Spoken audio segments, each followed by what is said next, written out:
Okay. So, Miss Tidwell, what do you have in mind for us to work on together?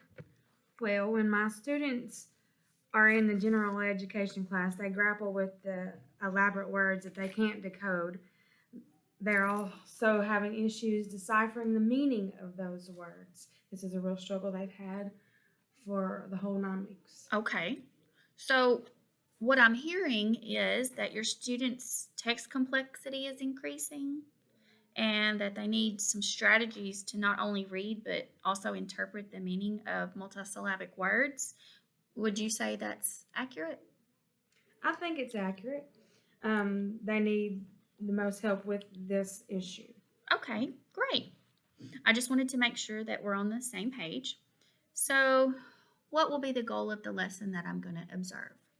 I want my students to be able to successfully identify and divide words that follow the VCCV pattern. Okay, and why was this goal chosen? Well, for them to be able to be successfully read words with multiple syllables, we need to start with dividing multisyllabic base words. Then we can build upon that by learning other syllable division patterns and even adding some affixes. Okay, are there any prerequisite skills or any background knowledge needed for this lesson? They need to know their vowel sounds, when the vowel sound is supposed to be long or short, and they also need to know their consonant sounds. Okay, so what will the students be learning or doing in this lesson? My students will be locating the vowels in the words, determining what types of letters come between the two vowels, and then dividing the words between the two consonants. Okay, so how does this lesson connect to what they've already learned? Well, we just finished a review lesson on open and closed syllables. The first syllable in the VCCV pattern will be closed, and the second syllable can be either open or closed. Okay, all right. So, how do you plan on structuring the lesson? Well, I feel that my students benefit greatly from the gradual release model. We use this a lot. And so we'll start with modeling phase where I do some words with the VCCV lesson. We will then move to the we do phase where we work on words together. We'll most likely spend the bulk of our time here. They need lots of practice. Okay. So once I see the students can do it with me, we'll move on to the you do with the partner.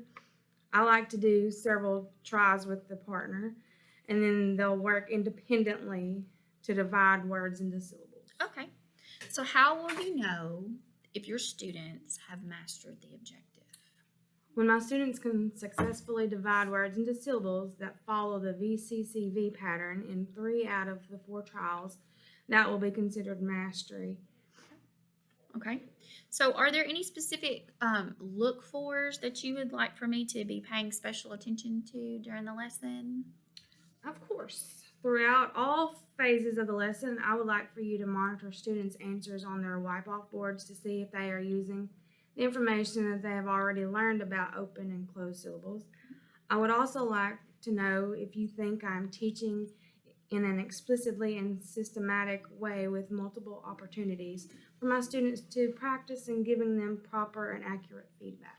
Okay. Okay.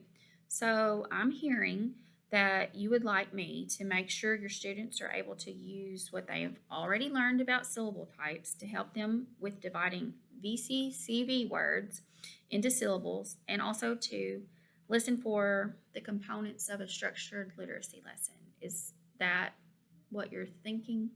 Yes, that's exactly what I'm thinking. Okay, great. Well, thank you so much for your time today. And I just really look forward to observing your lesson and learning from it. Thank you.